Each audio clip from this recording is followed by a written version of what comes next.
I want you to close your eyes for a second. Okay. Well, don't close them if you're driving, obviously. But picture this. Mm. You are standing in the middle of a massive city. It's, I don't know, 5:30 p.m. on a Tuesday. The river of humanity is just flowing all around you. I can picture that specific kind of urban isolation. Exactly. You know that feeling. Everyone is shoulder to shoulder, but nobody's actually with anyone. Right. You've got the noise of the traffic, the smell of exhaust, the cacophony of 1,000 different conversations, all just blending into this one big white noise. And everyone has their armor on. Yes. Yeah. The armor, headphones in, eyes on the pavement or, on the phone screen. Mm. The goal is just simple. Get from point A to point B without making eye contact with a single soul. It's the standard operating procedure for modern life, isn't it? We build these little bubbles of privacy for ourselves, even in the most public spaces, just to, stay sane. The bubble, Yeah. exactly. But then something punctures the bubble. A thud, a scream, maybe the screech of tires and a sickening crunch. You look up, and the whole flow of the river it breaks. Mm. There is someone on the ground. Maybe they're clutching their chest. Maybe there are two people screaming in each other's faces, and it looks like it's about to get violent. And in that split second, everything just stops. The script that runs in your head, Yeah. it glitches. You freeze. It is a visceral reaction. Yeah. The brain literally just hits the pause button. And you look around. You aren't the only one seeing this. There are 10, maybe 20 other people who stopped. They're all watching too. Right. But here's the nightmare scenario. The one we all dread. Nobody is moving. Mm-hmm. The guy in the expensive suit just clutches his briefcase a little tighter and keeps walking. The teenager with the backpack looks at the scene, looks down at his phone, and just puts his head down. And because they aren't moving, you don't move. You don't move. You feel that knot in your stomach, that little voice screaming at you to do something, but your feet are like lead. You think, well, surely someone else is going to handle this. Someone else will call 911. I mean, look at all these people. Someone else has probably already done it. Ah, yes. Someone else. The most relied upon person in human history who, ironically, never actually shows up to the scene. Right. We always wait for someone else. And this scenario, this specific feeling of being surrounded by people yet being completely and utterly alone in a crisis, is what we've come to know as urban apathy. The idea that the city makes us cold. It's the story we tell ourselves about how modern life has ruined us, that we've become indifferent and disconnected. And in psychology, it has a very famous name. The bystander effect. The bystander effect. It is probably the one psychological concept that actually crossed over into pop culture. Oh, for sure. If you took Psych 101, you definitely covered this. If you watch crime dramas, you've absolutely heard of it. It's everywhere. It is the grim reaper of social psychology intro classes. The definition is deceptively simple and deeply unsettling. The more people there are present at an emergency, the less likely you are to get help. So safety in numbers is a myth. It suggests it is. In fact, numbers are actually the danger. It's a terrifying thought. It paints a really bleak picture of human nature. It basically says we are sheep. We just follow the herd, even if the herd is walking off a cliff. And this is why I was up until 2 a.m. reading the stack of research we have for today. That story might be wrong. Or, at the very least, the version of the story we all know is missing the most important chapter. It's missing the twist ending. And honestly, the twist changes everything. Okay, so we have a massive stock of sources today. We are going to dig into the classic 1960s lab experiments that first defined the bystander effect. And some of them are truly wild. They are. But we also have modern medical protocols, bystander intervention training from major universities. And this is the one that really blew my mind. A massive 2019 study that moved out of the lab and analyzed real-world CCTV footage of actual violence on city streets. And that CCTV study is the game changer. It suggests that the apathy we are so afraid of might be, well, a myth. The data shows that in real-world public conflicts, not simulations, but real fights, someone intervenes about 90% of the time. I need to hear that number again. 90%. 90. That is not a typo in the notes. That sounds impossibly high. It is not a typo. 9 times out of 10, help arrives. Wow. That is a massive gap between the perception, the nobody helps nightmare we all have in our heads, and the reality. A huge gap. So here is our mission for this deep dive. We are going to bridge that gap. We need to understand the mechanics of why we freeze, because that brain freeze is a real biological and psychological event, but we also need to understand the new science of why we act. And most importantly, how we can be better at it. Right. We're going to give you the toolkit, the specific 5Ds, to make sure that if you are ever in that crowd, you are the one who breaks the spell. We're essentially moving the conversation from why doesn't anyone help to how do we unlock the help that is already there? I love that framing. That's so much more optimistic. It's more realistic, it turns out. Okay, but to get to the solution, we have to respect the problem. We have to go back to the origin story. Have to. We can't talk about the bystander effect without talking about the event that traumatized a generation and launched this entire field of study. We have to go back to New York City, 1964. The Kitty Genovese case. You really cannot talk about social psychology without talking about Kitty Genovese. It is the foundational myth. It's practically folklore at this point. I remember hearing about this in high school and just feeling sick to my stomach. It was one of those stories that just sticks with you. It had that effect on everyone. It was a national moment of introspection. Right. So let's set the scene. The year is 1964. Kitty Genovese is a 29-year-old woman. She manages a bar. She's independent, hardworking, making her way in the city. She's coming home from work late at night in Queens, New York. It's around 3 a.m. The streets are dark. She parks her car at the train station lot near her apartment building, starts walking towards her door, and she is attacked by a man named Winston Moseley. And this wasn't a quick mugging. This was something else entirely. No, it was a brutal, prolonged attack. He stabbed her. She screamed. She screamed for help repeatedly. "Oh my God, he stabbed me. Help me." And he didn't just attack her once. No, that's what's so chilling. Moseley actually left the scene at one point, got in his car, drove away, and then came back to find her and attack her again. It was horrific. But the horror of this story, the part that made the New York Times front page and stayed there, wasn't just the murder. Sadly, murders happen in big cities. It was the audience. It was the audience. Right. 2 weeks after the murder, the Times runs this story. The headline would define the city for decades. It read, 37 who saw a murder didn't call the police. 37. And that number later got inflated, didn't it? It did. It ballooned to 38 in the public consciousness. The narrative was that 38 respectable, law-abiding citizens, people just like you and me, watched this woman fight for her life for over half an hour. From their windows. They watched from the safety of their apartment windows. Some reports said they turned up their radios to drown out the screams. And the story was that not a single person lifted a finger until it was far, far too late. 38 witnesses, that number just sticks in your craw. It suggests this profound moral rot at the core of society. It does. It makes you look at your neighbors and think, would you let me die? Yeah. It became the ultimate symbol of the cold city.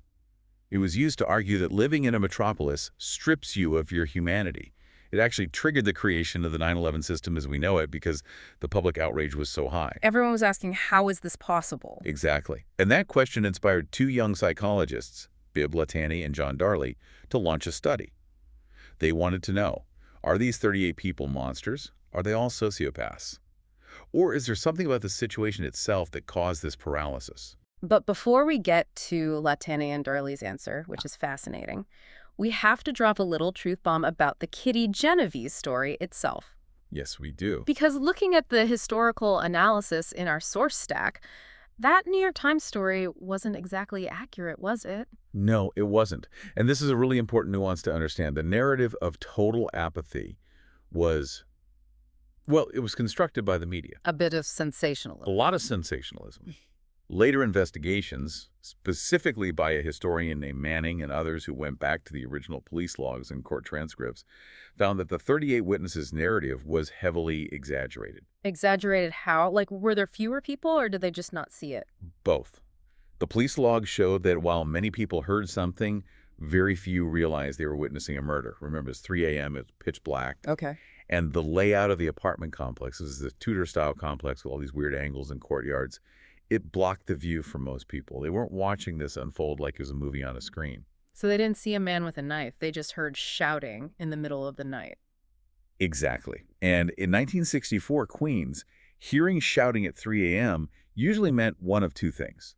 Either the bar down the street had just closed and people were drunk, or it was a domestic dispute, a husband and wife yelling at each other. And here is a word we are going to use a lot today. Ambiguity. The crucial word.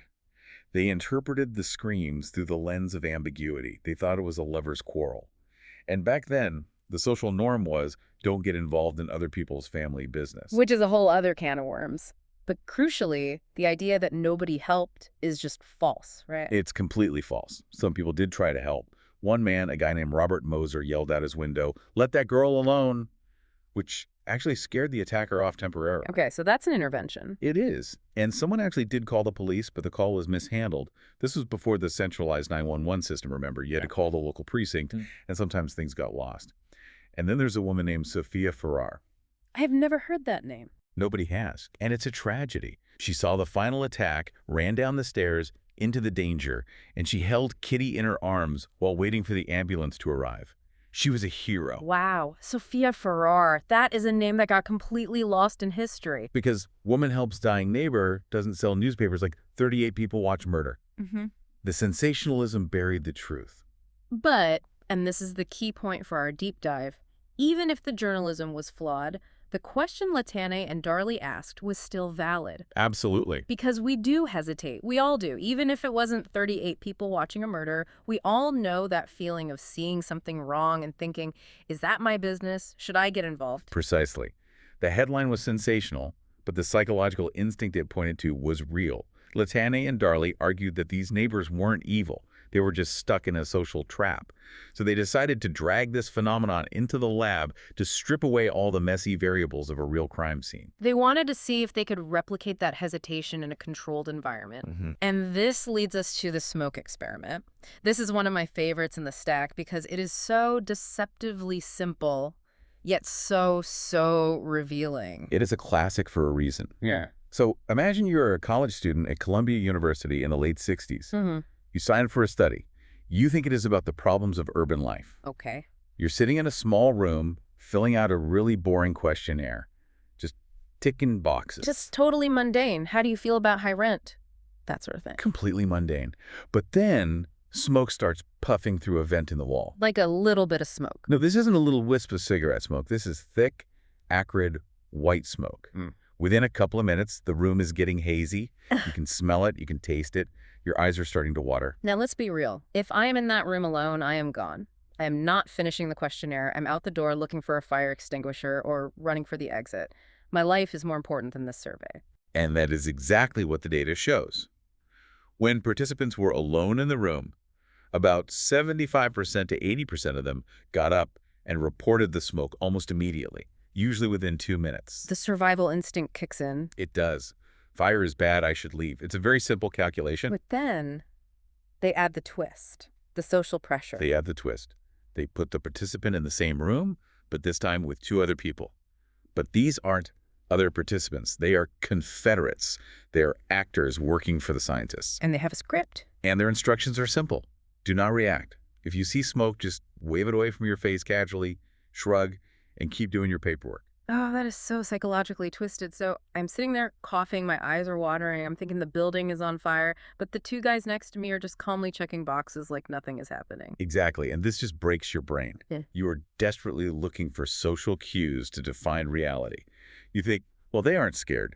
If there was a fire, surely they would be scared. Since they aren't scared, this must not be a fire. So you start gaslighting yourself. You start inventing reasons why it's okay. You do. You perform these incredible mental gymnastics. Participants later said things like, oh, I thought it was just steam from the radiator, or I thought it was smog coming in from the street. One person even said, I thought it was truth gas to make me answer the questionnaire honestly. Truth gas! That's amazing. The lengths we will go to just to fit in with the crowd. So what was the result? What was the percentage of people who reported it then? When surrounded by these passive confederates, only 10% of participants reported the smoke. 10%, from 80% down to 10. 90% of people just sat there and let the room fill up with smoke. They literally risked their physical safety, sat in a potentially burning building, rather than break the social norm set by the group. That is the bystander effect in a nutshell. We would rather burn than be the odd one out. It demonstrates the immense power of social definition. We don't experience reality directly. We experience it through the filter of other people's reactions. If the group says it's safe, we believe them, even if our own eyes are telling us it's dangerous. And they back this up with the seizure experiment too, right? Which, in a way, is even more chilling because it removed the visual cues entirely. Yes, and this one addresses the diffusion aspect more directly. Yeah. In this setup, you are placed in a little booth wearing headphones. You're told you're having a group discussion about personal problems over an intercom system to preserve anonymity. You can't see anyone else. Okay, so just voices in the dark. Just voices. Suddenly, one of the voices, again, a Confederate, an actor, starts having what sounds like a severe epileptic seizure. And they made the audio for this really convincing, didn't they? Oh, it's incredibly distressing audio. He starts stammering. He cries out for help. He says, I think I'm going to die. Then he starts making these horrible choking sounds. And then just silence. And you are sitting there alone in your booth, listening to this man potentially dying on the other end of the line. And here's the breakdown. If you believe you are the only person listening to him, if you think it's just a one-on-one conversation between you and him, you help. 85% of people ran out of the booth to find the researchers immediately. Because the weight of his life is 100% on you. There's no one else. The thought process is, if I don't act, this guy dies. Correct. The responsibility is entirely yours. But if you are told there are 4 other people listening on the line with you, the help rates drop to 31%. From 85% down to 31%. That is a massive drop. And it's just because you think other people are listening, you don't even see them. You don't see them. You just assume one of them has it handled. You think, surely the guy who spoke first will help. Surely someone who's closer to the experimenter's door will help. And since everyone assumes that, Nobody helps. The responsibility gets sliced up into such small pieces that no one feels like it's their piece to carry. The more people present, the less likely any single individual is to act. okay, so we've established that this is a real thing. It's not just an urban legend from a sensationalized newspaper article. Our brains are, in some way, wired to outsource responsibility when we are in a group. They are. But we need to drill down into the mechanics of this. It's not just one thing happening. The sources identify 3 specific psychological barriers that jam the signal between seeing a problem and acting on that problem. Right. And it's not just one thing. It's a cocktail of 3 powerful inhibitors. If we want to hack the system, we have to understand the code that's running in the background. So what's the first one? The first, and arguably the biggest, is diffusion of responsibility. The shared weight theory. This is the one we just saw in the seizure experiment. Exactly. Think of responsibility as a physical object. Let's say it's a 100-pound backpack. If you are the only witness to an emergency, you have to carry all 100 pounds of that backpack. It's heavy. It digs into your shoulders. You feel it. You desperately want to put it down. And the only way to do that is by acting. But if there are 100 witnesses, you only feel 1 pound of responsibility. It's negligible. You barely even notice it's there. You think someone else, someone stronger, someone smarter, a doctor, a police officer will pick up their pound and it'll all get handled. And when everyone thinks someone else will do it, the tragic result is that no one does it. It's a classic tragedy of the commons, but with emergency response. Precisely. So that's the first barrier. The second one is pluralistic ignorance. Okay, what does that mean? This goes back to the smoke study. In an emergency, things are rarely clear immediately. There's almost always a moment of ambiguity. Right. Is that guy asleep on the sidewalk? Or is he in a diabetic coma? Is that a kidnapping? Or is it a dad dragging a screaming toddler home from the park who doesn't want to leave? Exactly. We hate ambiguity. Our brains are pattern recognition machines, and they crave clarity. So, in that moment of confusion, what do? We look at other people to interpret the situation. We look for social proof. We check to see if anyone else is panicking. We do. But, and here's the trap bearing, everyone else is doing the exact same thing. They're looking at you to see if you are freaking out. It's a poker face standoff. I'm trying to look cool and composed because you look cool and composed. Mm-hmm. And you're trying to look cool and composed because I look cool and composed. And so the group collectively decides, based on absolutely nothing but each other's inaction, that everything must be fine. We convince each other of a lie through our collective silence. That is pluralistic ignorance. We create a false reality together. Wow. And that leads directly to the third barrier, evaluation apprehension. Which is a fancy way of saying the fear of looking stupid. It's the fear of being judged.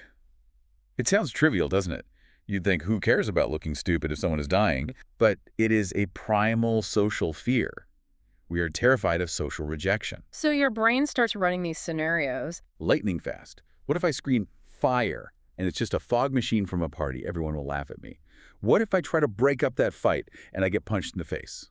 What if I try to do CPR and I do it wrong and everyone thinks I'm an idiot? Or worse, What if I make it worse? What if I hurt them? Exactly. We run this lightning-fast, unconscious cost-benefit analysis. And this connects directly to the Pillevin cost-reward model that's mentioned in the research, right? Right. Pillevin and his colleagues argued that we are basically rational economists about helping. We weigh the cost of helping, things like physical danger, effort, time, embarrassment, against the potential reward of helping, feeling like a hero, getting praise, ending our own distress at seeing someone suffer. And we also weigh the cost of not helping. The guilt, the shame, the potential blame from others. And they proved this with that Subway Samaritan study, which is just fascinating. It is. They staged collapses on the New York subway system.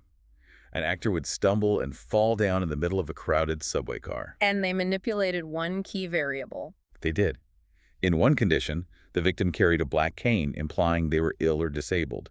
In that scenario, they got help 95% of the time, almost instantly. Because the cost is low, they probably won't hurt you. And the victim is seen as worthy of help. They're blameless. Exactly. But in the other condition, the victim didn't have a cane. Instead, they carried a bottle in a brown paper bag and smelled like alcohol. Ah, And in that case, help rates dropped by half, to around 50%. wow. Just because of the perception that he was drunk. The perceived cost is higher drunk people might be aggressive, they might vomit on you, it's messy. And the perceived reward is lower because society stigmatizes addiction. We make these split-second moral judgments about whether someone deserves our help. That's brutal. We are basically swiping left or right on whether someone deserves saving based on how much of a hassle it's going to be for us. It is uncomfortable to admit, but it is a deeply human and very real part of the calculation. We're constantly assessing risk and reward. Now, I want to raise the stakes here. Because while, maybe ignoring a drunk guy on a subway is one thing, there are situations where that cost-reward calculation leads to irreversible tragedy. Mm-hmm. We have a source here from MyCPR that focuses on cardiac arrest. This is where the bystander effect becomes a full-blown public health crisis. Sudden cardiac arrest. This isn't a heart attack where a blockage is happening. This is when the heart's electrical system completely fails. The heart stops beating, the person drops. We are clinically dead. They are. And the clock is ticking. Faster than you think. So much faster. The data is terrifying. For every single minute that passes without CPR, the chance of survival drops by about 10%. So after 10 minutes. There's basically zero chance. And think about this. The average ambulance response time in a major city is anywhere from 7 to 15 minutes. Oh, wow. Do the math. If bystanders don't act, the person dies. Period. The ambulance is not the first responder, the bystander is. But this is exactly where bystander paralysis is at its absolute worst. Because doing CPR is scary. It is terrifying. All three of those barriers we talked about are at maximum strength. Diffusion of responsibility. Someone else must know what to do. Pluralistic ignorance. No one else is moving, so maybe he's just fainted. And evaluation apprehension goes through the roof. Through the roof. People think, I'm not a doctor, I'll break a rib. I might kill them. Which is complete fallacy, right? You can't kill a dead person. Exactly. You can't make them more dead. Any attempt at CPR is better than no attempt. But that fear, that evaluation apprehension, it freezes people. The Princeton U Matter source breaks this down into 5 stages of decision-making.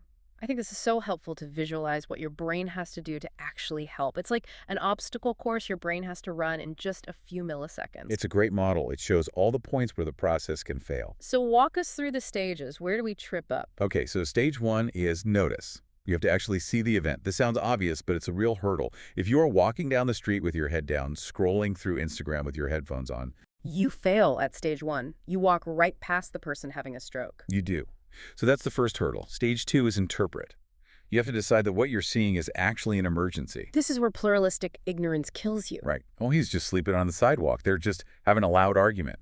You rationalize it away as something normal. You fail to interpret it as a crisis. And if you clear that hurdle, Stage 3 is responsibility. You have to accept that you are the one who needs to act. This is where diffusion of responsibility traps you. this is the big one. Someone else will handle it. A doctor's probably on this train. Precisely. This is arguably the hardest hurdle to clear in a crowd. But let's say you do. You decide, okay, it's on me.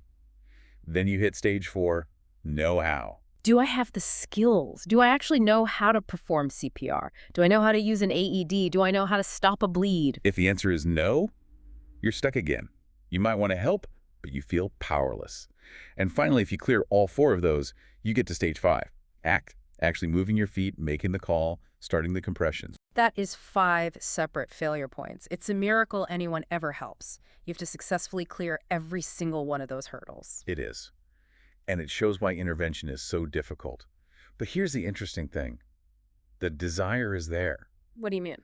Princeton actually surveyed students about their attitudes. Yeah. 95% of them said they feel it's their responsibility to intervene if they see someone being taken advantage of sexually. 95%. And 97% said they would want someone to intervene for them if they were in that situation. So the moral compass is pointing true. We want to be heroes. We want to help each other. The internal desire to help is incredibly high, but the psychological machinery gets jammed somewhere between wanting to help and actually doing it. So how do we unjam the machinery? That is the billion-dollar question.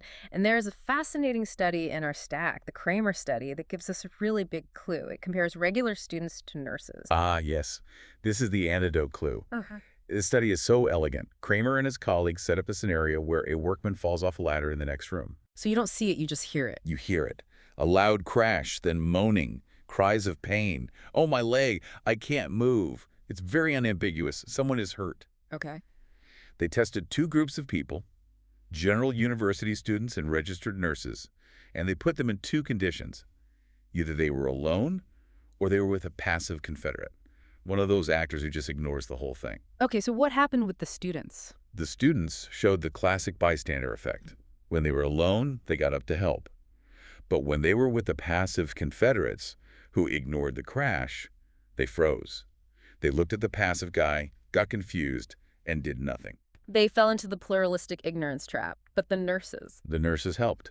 It didn't matter if they were alone or with a passive person. The presence of a confederate didn't stop them at all. They heard the crash, they got up, and they went to help.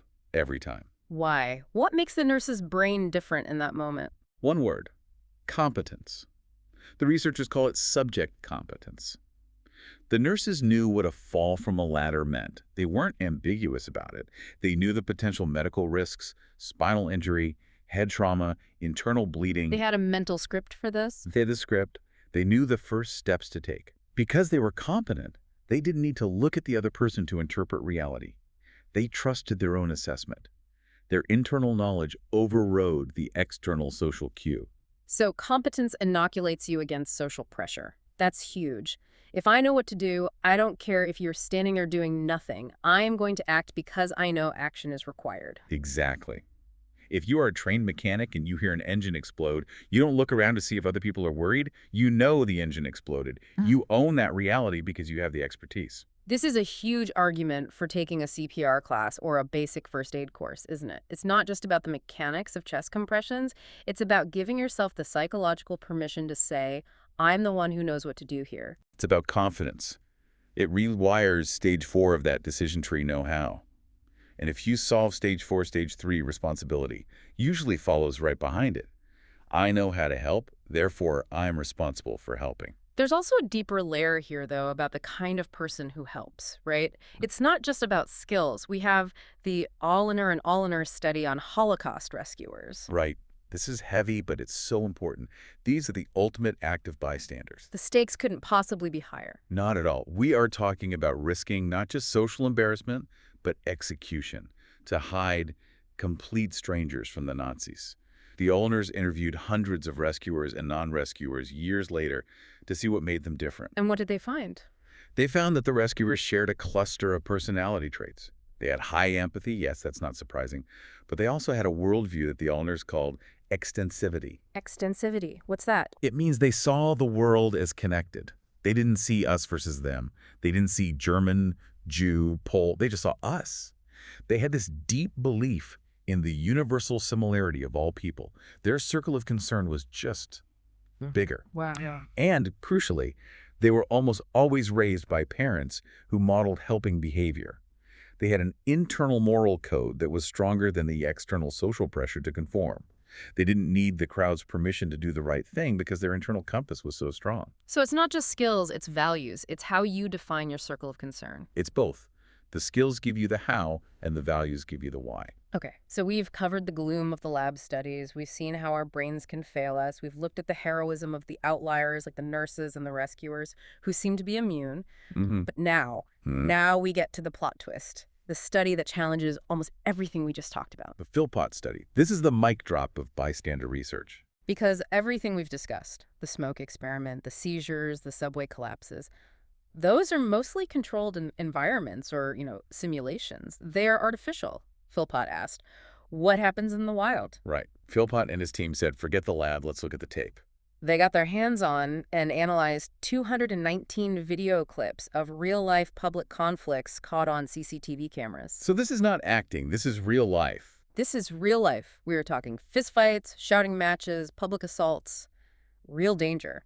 And they looked at 3 very different cities: Lancaster in the UK, Amsterdam in the Netherlands, and Cape Town in South Africa. Okay, so 3 different cultures, 3 different environments. Very different. Now, based on the classic bystander effect and the whole urban apathy narrative, what would you expect to see? I would expect to see very low intervention rates, especially in dangerous situations where you could get hurt yourself. I expect to see people scattering or pulling out their phones to watch or just walking away. That's what everyone would expect. But they found the 90% rule. Lay it on us. In 90.9% of these real-world conflicts, at least one bystander intervened. Wait, say that again. Over 90% of the time. 90.9% of the time, someone stepped in. That completely, utterly destroys the Kitty Genovese myth. It flips it on its head. In 9 out of 10 cases, someone stepped in. They physically pulled people apart, they stood between the fighters, they shouted at the aggressor, they consoled the victim. Intervention was the norm, not the exception. And was this true everywhere? What about in Cape Town, where the perception of public danger might be higher? That's the most fascinating part. It was consistent across all 3 cities. It didn't matter if it was a small, relatively safe city like Lancaster, or a place like Cape Town with very different crime rates and safety perceptions. The human reaction was the same. People stepped in. That suggests this isn't cultural. It's not just polite British people or direct Dutch people. It suggests it's something deeper, maybe evolutionary. That's one of the theories, that we are social animals. Chaos is bad for the tribe. Unchecked aggression destroys the group dynamic. So when we see a conflict, there is a deep primal drive to resolve it. We are, in a way, natural peacekeepers. But wait a second. How do we square that with the lab studies? Latane and Darley weren't lying. The freeze happens. We've all felt it. How can both things be true? This is where we need to get a little nerdy about the math, but it's a crucial distinction. The source calls it mechanical potential. Okay. The bystander effect is true for the individual. Let's say, if I'm alone, I have a 50% chance of helping. But if I'm in a crowd of 10 people, my personal chance of helping drops to, say, 10%. Okay, so individually, we are less likely to act. The diffusion of responsibility is real. It's real. But if there are 20 people in that crowd, and each of them has a 10% chance of acting, the probability that at least one of them acts is actually extremely high. Oh, I see. It's a lottery. It is exactly like a lottery. If you have 1 ticket with a 50% chance of winning, that's pretty good. But if you have 20 tickets, even if each ticket only has a 10% chance of winning, your overall odds of winning the jackpot go way up. So the Philpott study also found that the more people there were, the more likely an intervention was to happen. Yes, which is the exact opposite of what the classic theory would predict. The crowd suppresses the individual motivation, but it almost guarantees the aggregate result. So you are actually safer in a crowd. You are. Not because any one person is braver, but because there are more potential heroes available to be activated. The mechanical potential for help is higher. That is such a relief. I can't even tell you. The crowd isn't a monster. It's a safety net. It can be. Also, you have to consider the nature of the event itself. A street fight is not ambiguous. Right. In the smoke experiment, you can tell yourself it's just steam. When you see 2 guys punching each other in the face, you can't say, oh, maybe they're just dancing. The emergency is undeniable. So the high danger cuts through the pluralistic ignorance. It does. The arousal, the adrenaline, the fear, the concern spikes so high that it can override the social hesitation and just propel you into action. So the story isn't nobody helps. The story is someone usually helps, but 90% isn't 100%. And helping can be dangerous. We don't want listeners thinking they should dive into a knife fight and become victim number 2. Absolutely not. Heroism without a plan is just a tragedy waiting to happen. We want effective, safe intervention. And that brings us to the toolkit. the 5 Ds. This is a framework that comes from the University of Colorado, Denver, and a lot of other modern bystander intervention programs. It's brilliant. If you are standing there feeling the freeze, these are the tools you can use to break out of it. They are. Let's run through them. And the most important thing to remember is that the goal here is to keep everyone safe. And that includes yourself. Your safety comes first. Okay, so what's the first D? The first D is direct. This is the most obvious one. The one we all think of first. It is. You step in. You confront the situation head on. You say, hey, leave him alone. Or you walk up to the victim and say, are you okay? Or you look at the aggressor and say, that is not cool. But this has a huge warning label on it. A massive warning label. You have to assess the safety of the situation. Do not be direct if there is a weapon involved. Do not be direct if the aggressor is clearly volatile, intoxicated, or much bigger and stronger than you. Do not be direct if you are alone in a dark alley. This is a high-risk, high-reward strategy. So if you aren't the Hulk, or you just don't feel safe confronting someone directly, what you do? You use my absolute favorite D-distract. I love this one. It's so clever. It's mental judo. You interrupt the situation without ever being aggressive. You break the tension by completely changing the subject. Give me an example. Okay, two people are in a heated argument. It's escalating. You walk up to them and say, with a confused look on your face, hey, I'm so sorry to interrupt. I'm really lost. Do you know where the nearest Starbucks is? You completely derail their train of thought.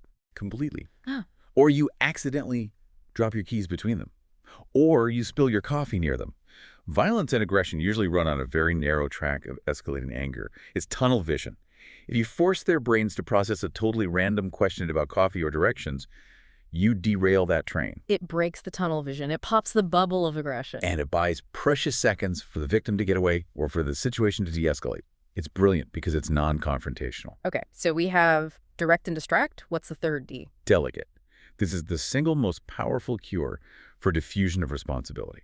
You realize you can't handle it. Maybe it's too dangerous. Maybe you don't know CPR, so you recruit someone who can. Oh, it's like, go get the bouncer or somebody call the police. Exactly. But here's the pro tip for delegating, especially in medical emergencies. Be specific. Don't just yell, someone call 911 into the void. Because if you do that, everyone will assume someone else did it.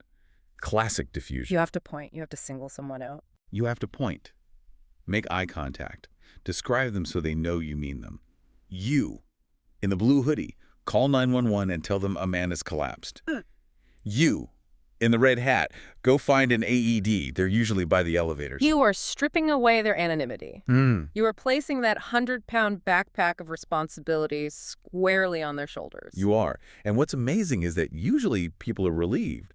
They want to help. They just needed permission. They needed a leader to assign them a specific, actionable task. Once you point at them, they snap out of the freeze and get to work. You are turning them from a passive NPC, a non-player character, into an active player in the scene. What a great way to put it. That's exactly right. Okay, so the fourth D is delay. Okay. This is for when the situation is too dangerous or too fast to intervene in the moment. Maybe you witness harassment on the bus and the person gets off before you can do anything. Delay means checking in with the victim after the incident is over. So you go up to them and say what? I saw what happened back there. Are you okay? That was not right. Can I sit with you for a minute? Do you need me to walk with you to your car? That is hugely important. It validates the victim's experience. It tells them, I saw that, it was wrong, and you are not alone. It can reduce the trauma significantly. Isolation makes trauma worse. Connection helps heal it. So delay is a powerful, supportive action. And that brings us to the final D. Which is? Document. Filming. Using your smartphone. Yes. In the era of smartphones, this can be a very powerful tool. But there are some important rules here. The goal isn't to get likes on social media. The goal is to create an objective record of what happened. To stay at a safe distance. Safe distance. Yeah. Capture details like street signs, faces, license plates if you can. And here's a crucial ethical point. If possible, after the event, ask the victim what they want you to do with the footage. Don't just post it online. It's their story. They might need it for a police report, but they might not want it broadcast to the world. That's a really good point. Respect the victim's agency. Oh. So we have direct, distract, delegate, delay, and document. 5 very different tools to keep in your back pocket. And just having those tools in your mind changes the entire psychology of the situation for you. Remember stage 4 of the decision-making process? Know how. Right. If you know the 5 Ds, you have know-how. You are no longer helpless. You have a menu of options to choose from, ranging from low risk to high risk. You're competent. So let's zoom out and look at the whole picture here. We started this deep dive with a really gloomy idea that humans are sheep who will watch a murder and do nothing, that the city has killed our souls. And what we found, looking at the actual data, is that that is largely a myth. The freeze is real, absolutely, but it's a momentary mechanical failure, not a moral one. It's a glitch in the software, not a fundamental virus in the code. We learned that in the real world, on the actual streets of Cape Town, Amsterdam, and Lancaster, the 90% rule applies. People do help. We seem to be wired for it. We learned that competence cures the freeze. If you learn the skills, whether it's CPR or the 5Ds, you become immune to the group pressure. You become the nurse who acts while others are still trying to figure out what's happening. And maybe most importantly, we learned that the crowd isn't an obstacle to be overcome. It's a reservoir of potential help. That is the one thought I really want to leave everyone with. We often use the word mob to describe a crowd. It implies something mindless and dangerous. But looking at the data from Philpott, looking at the math of mechanical potential, a crowd is actually a collection of potential rescuers. Every single person standing on that subway platform with you is a lottery ticket for survival. And you are one of those tickets. You are. You are a part of the mechanical potential. You don't have to be a superhero. You don't have to be a paramedic. You just have to be the one person who notices, interprets, and decides to use one of the 5Ds. You just have to be the one who points and says, "You in the blue shirt, call 911." Because if you move, others will move. They will. Yeah. You just had to be the first domino. Be the first domino. I Yeah. like that. The paralysis is contagious, but so is the action. It is. Next time you are in a crowd, look up from your phone, look at the people around you. You aren't alone. You are part of the safety net. You might just be the 10% that triggers the other 90%. And honestly, that makes the city feel a lot less scary and a lot more like a community. It really does. Thanks for walking us through this. This was a really good one. Anytime. Stay safe out there.